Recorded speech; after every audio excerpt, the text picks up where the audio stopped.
The morning for President Kennedy began in Fort Worth, Texas.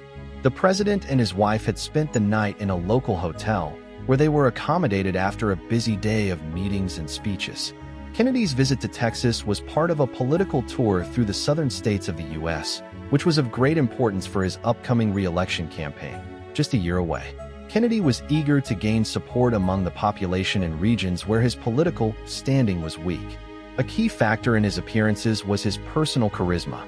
Kennedy had an exceptional ability to captivate and charm the public. His wife, Jacqueline Kennedy, also played an active role and was extremely popular among Americans at the time. That morning, Kennedy woke up in his hotel room, preparing for a scheduled meeting with the public.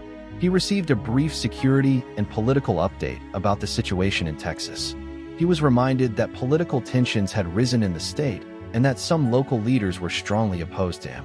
Nevertheless, Kennedy continued his preparations. The morning started with a light rain, raising some concern about the upcoming motorcade in Dallas, as the plan was to use an open limousine. However, this didn't affect Kennedy's mood. He was cheerful and ready for the day ahead. Outside the hotel, a small crowd had gathered to see the president and the first lady. The light rain didn't deter them. The atmosphere was festive. This was Kennedy's first visit to Fort Worth, which caused great excitement among the locals. The presidential motorcade was already prepared for departure, but before leaving, Kennedy decided to personally greet the crowd.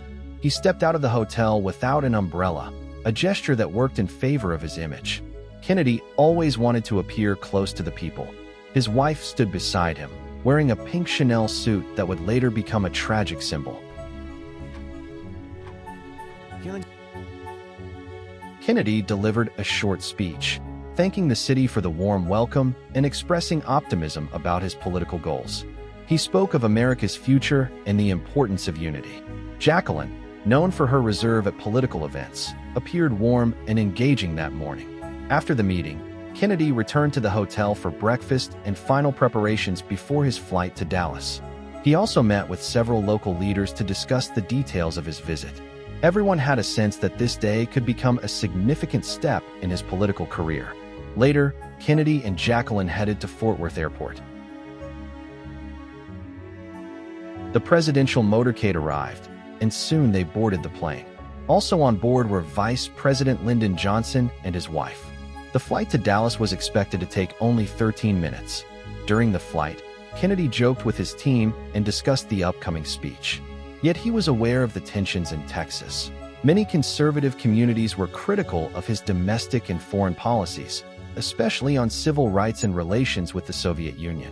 As the plane neared Dallas, the weather improved. The morning rain had stopped, and the skies cleared. This change proved to be fateful.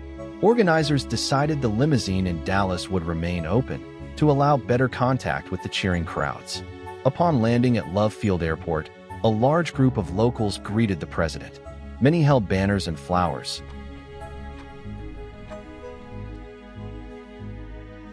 showing their support. Kennedy and Jacqueline exited the plane, greeting the crowd warmly. The president was in great spirits, and despite her initial concerns about safety, Jacqueline appeared calm and radiant. Among the officials welcoming the president were Texas Governor John Connally and his wife, Nellie, who were to accompany the Kennedys in the motorcade. Connally's support was politically valuable. The motorcade, consisting of several vehicles, began moving toward downtown Dallas. Kennedy and Jacqueline sat in the back seat of a Lincoln Continental convertible. In front of them were Governor Connally and his wife.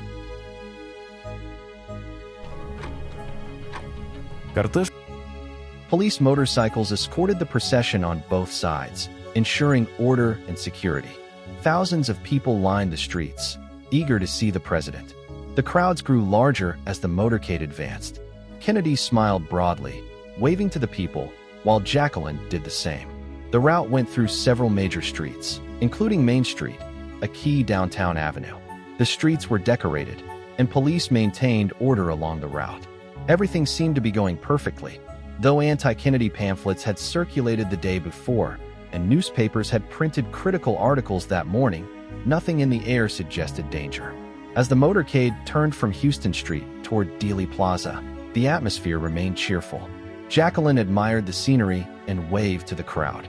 Then came the first gunshot. Many people at first didn't realize what had happened. Some thought it was a car backfire or a noise from the motorcade. But when Kennedy clutched his throat, panic began to spread. A second shot struck Governor Connolly, wounding his chest and arm. The third shot was fatal.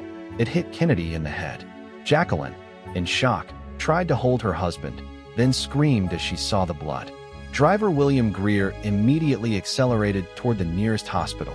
Secret Service agent Clint Hill jumped onto the back of the limousine, attempting to shield the president and first lady with his own body as the car sped away. Back at the scene, chaos erupted.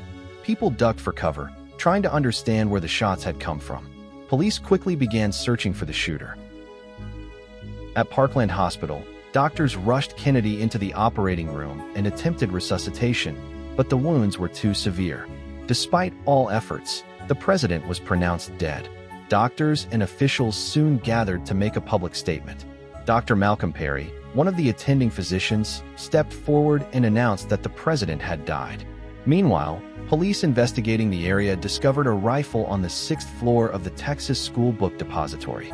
It was an Italian Carcano rifle, found near a window along with 3 spent shell casings.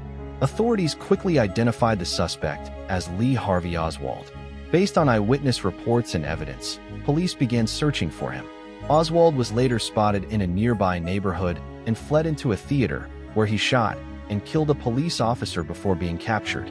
He was charged with the murders of President Kennedy and Officer Tippit. On November 24th, as Oswald was being escorted to a vehicle for transfer to jail, nightclub owner Jack Ruby stepped from the crowd and shot him in the abdomen. Oswald was rushed to the same hospital where Kennedy had died 2 days earlier. Despite efforts to save him, he was pronounced dead at 1:07 p.m. Thus ended the story of the assassination of the 35th President of the United States. If you found this video interesting, please support it with a like and subscribe to the channel. See you soon.